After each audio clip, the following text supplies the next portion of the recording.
Pinocchio sells his ABC book to pay his way into the Marionette Theater. See Pinocchio hurrying off to school with his new ABC book under his arm. As he walked along, his brain was busy planning hundreds of wonderful things, building hundreds of castles in the air.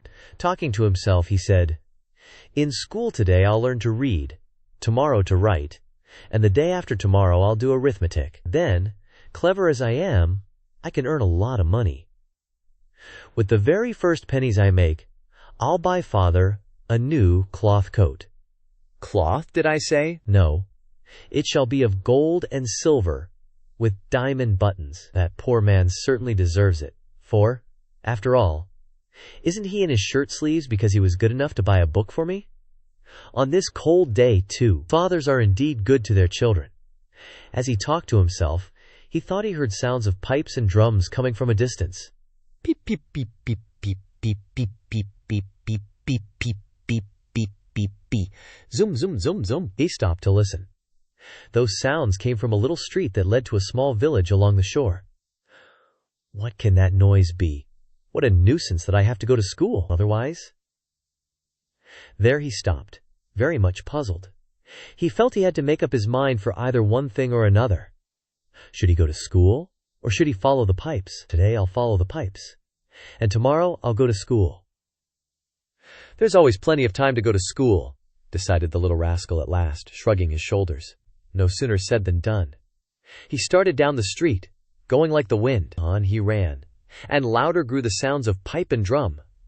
Pie, pie, pie, pie, pie, pie, pie, pie, pie. Zum, zum, zum, zums. Suddenly, he found himself in a large square, full of people standing in front of a little wooden building painted in brilliant colors. "What is that house?" Pinocchio asked a little boy near him. "Read the sign and you'll know." "I'd like to read, but somehow I can't today." "Oh, really? Then I'll read it to you." "No, then. That written in letters of fire I see the words, 'Great Marionette Theater.' When did the show start?" "It is starting now." "And how much does one pay to get in?" "4 pennies." Pinocchio, who was wild with curiosity to know what was going on inside, lost all his pride and said to the boy shamelessly, "Will you give me 4 pennies until tomorrow?" "I'd give them to you gladly," answered the other, poking fun at him, "but just now I can't give them to you. For the price of 4 pennies I'll sell you my coat. If it rains, what shall I do with a coat of flowered paper? I could not take it off again. Do you want to buy my shoes? They are only good enough to light a fire with. But about my hat?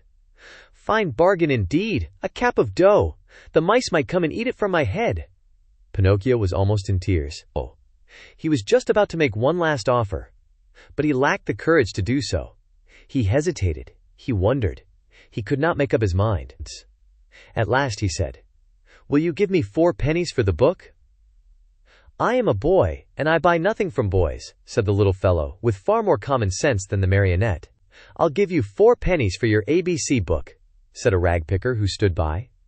Then and there, the book changed hands. And to think that poor old Geppetto sat at home in his shirt sleeves, shivering with cold, having sold his coat to buy that little book for his son.